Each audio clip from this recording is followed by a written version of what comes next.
तो हेलो दोस्तों, आपका स्वागत है अपने परिवार ग्वालियर एकेडमी पर। दोस्तों अपन आज पढ़ेंगे सिंधु अपवाह तंत्र।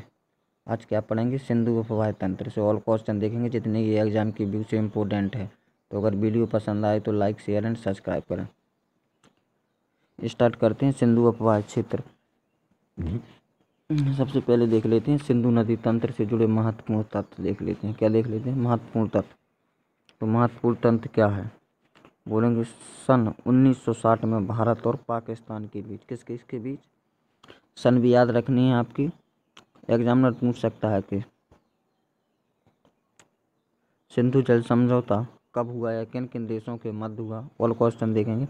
तो सन 1960 में भारत और पाकिस्तान के बीच हुआ। सिंधु जल संधि के अनुसार भारत सिंधु, झेलम और चिनाब नदियों का केवल 20% जल ही उपयोग में ला सकता है। जो भारत की क्या बोलेंगे, जो भारत की पश्चिमी नदियां थीं, क्या बोलेंगे, जो भारत की जो पश्चिम की, पाकिस्तान कहाँ है? भारत के पश्चिम में। पाकिस्तान कहाँ है? भारत के पश्चिम में है। पाकिस्तान भारत के यहाँ है। तो ये क्या हुआ? भारत का पश्चिम। तो जो पश्चिम की 3 नदियां थीं कौन कौन सी? सिंधु, झेलम और चिनाब। कौन कौन सी? सिंधु, झेलम और चिनाब। पर किसका अधिकार हो गया हस्ताक्षर के बाद? बोलेंगे पाकिस्तान के बाद। पाकिस्तान उसका 80% भाग का उपयोग कर सकता है और भारत 20% भाग का उपयोग कर सकता है। और जो पूर्व की 3 नदियां हैं, क्या बोलेंगे, जो पूर्व की 3 नदियां हैं, जैसे ब्यास हो गई, सिंधु हो गई, इन 3 नदियों का उपयोग भारत 80% करेगा और पाकिस्तान पर इसका कितना अधिकार होगा? बोलेंगे 20% अधिकार होगा। नेक्स्ट देख लेते हैं। सतलज नदी तिब्बत के नारी खोरसन प्रांत में है। क्या बोलेंगे? सतलज नदी तिब्बत के नारी खोरसन प्रांत में है। असाधारण कैनियन का निर्माण करती है जो कालारोडो नदी अमेरिका के ग्रैंड कैनियन के समान है। एक क्वेश्चन और देख लेते हैं यहाँ पर। झेलम का संस्कृत नाम क्या है? एग्जामिनर पूछ सकता है झेलम नदी को संस्कृत में क्या कहते हैं? तो क्या बोलेंगे? वित्सता। क्या बोलेंगे? वित्सता।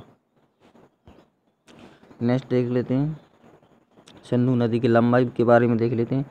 जैसा कि आपने पढ़ा होगा कि सिंधु नदी की कुल लंबाई, क्या बोलेंगे, जो सिंधु नदी की लंबाई है वो कितनी है? बोलेंगे 2828 किलोमीटर है। जबकि टोटल कितनी है? बोलेंगे टोटल है 2828 या 3180, जिसमें से भारत में कितनी है इसकी? केवल भारत में कितनी है? केवल 3180 जो किलोमीटर है, उसमें भारत की लंबाई केवल भारत में 709 किलोमीटर ही प्रभावित होती है। बाकी कहाँ प्रभावित होती है? बोलेंगे सबसे ज़्यादा पाकिस्तान में प्रभावित होती है। नेक्स्ट देख लेते हैं। बोले सिंधु नदी की सहायक नदियों का उत्तर से दक्षिण में क्रम क्या है, यानी ऊपर से नीचे क्रम क्या है? तो सबसे पहले कौन है? झेलम। झेलम के बाद क्या है? चिनाब। झेलम, चिनाब और रावी। क्या बोलेंगे? झेलम, चिनाब और रावी। उसके बाद कौन कौन सी हैं? ब्यास और सिंधु, ब्यास और सतलज। नेक्स्ट देख लेते हैं। सबसे पहले देख लेते हैं सिंधु की सहायक नदी। 6 की 6 सहायक नदी देखेंगे। सबसे पहले देखेंगे झेलम। तो क्या बोलेंगे? झेलम नदी का उद्गम स्थान। सबसे पहले क्या देख लेते हैं? जो झेलम नदी है उसका उद्गम स्थान कहाँ है? तो क्या बोलेंगे? बेरीनांग के पास। झेलम नदी का उद्गम कहाँ है? बेरीनांग के पास, शेषनाग झील से, बेरीनांग के पास। तो एग्जामिनर पूछ सकता है कि झेलम नदी का उद्गम स्थल कहाँ है? तो याद रखना शेषनाग झील।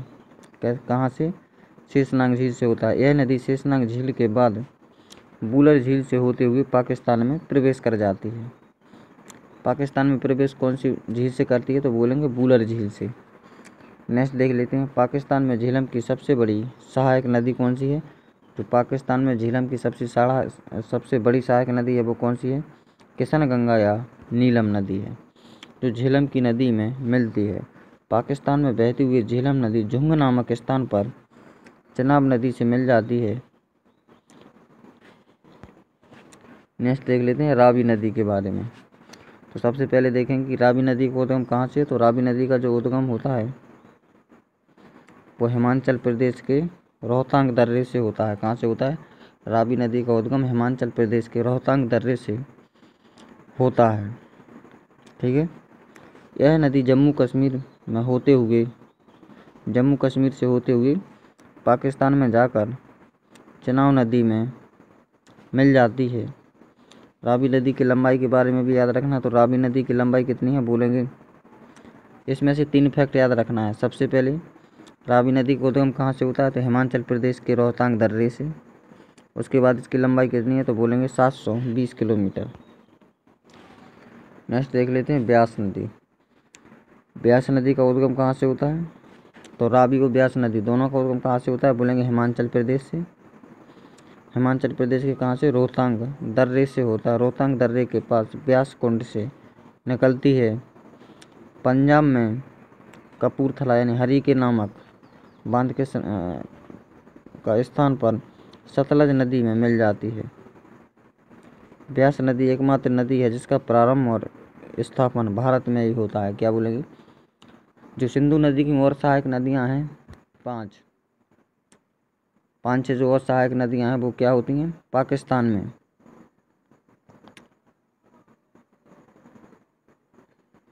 में क्या होता है? उनका एंड होता है। लेकिन जो ब्यास नदी एकमात्र ऐसी नदी है जिसका उद्गम और मिलन स्थान भी कहाँ है? भारत में। इसकी लंबाई कितनी है? तो क्या बोलेंगे? 470 किलोमीटर इसकी लंबाई है। नेक्स्ट देख लेते हैं सतलज नदी। सतलज नदी का उद्गम कहाँ से होता है? तो क्या बोलेंगे? तिब्बत के मानसरोवर के राक्षसताल झील से होता है। कहाँ से होता है? तिब्बत के मानसरोवर के राक्षसताल झील से होता है। यह नदी भारत में हिमाचल प्रदेश के किन्नौर जिले के सिपकीरे दर्रे में प्रवेश करती हुई फिर हिमाचल प्रदेश के भांगड़ा से पंजाब के नांगल में बहती है। फिर हरिके में बहती हुई पाकिस्तान के बहावलपुर में नामक स्थान पर चेनाब नदी से मिलती है। इसकी लंबाई 1050 है। इसमें से 2 चीज़ें याद रखनी है। एक तो सतलज नदी की उद्गम स्थान कहाँ से है? तो क्या बोलेंगे? तिब्बत के मानसरोवर के राक्षसताल झील से। दूसरा क्या याद रखनी है? इसकी लंबाई 1050 किलोमीटर है। भारत में बहने वाली सिंधु की अन्य सहायक नदियाँ और कौन कौन सी हैं? ये तो हैं झेलम, चेनाब, रावी और ब्यास, सतलज। ये तो हैं सहायक नदियाँ सिंधु की। और भी देख लेते हैं और कौन कौन सी है। तो क्या बोलेंगे? जास्कर नदी, श्योक नदी, बाखा नदी, सोण नदी, सुरू नदी, गिलगिल नदी, सिगार नदी, जोहब नदी, गोमल नदी, गिजर नदी और गार तसगम्पो नदी हैं। हिमाचल प्रदेश से निकलने वाली सिंधु की अन्य सहायक नदियाँ भी देख लेते हैं ब्यास, रावी और चेनाब। तो दोस्तों अगर वीडियो पसंद आए तो लाइक, शेयर एंड सब्सक्राइब करें और हाँ बेल आइकन जरूर दबा दें जिससे आने वाली नेक्स्ट क्लास का आपके पास नोटिफिकेशन आता रहे।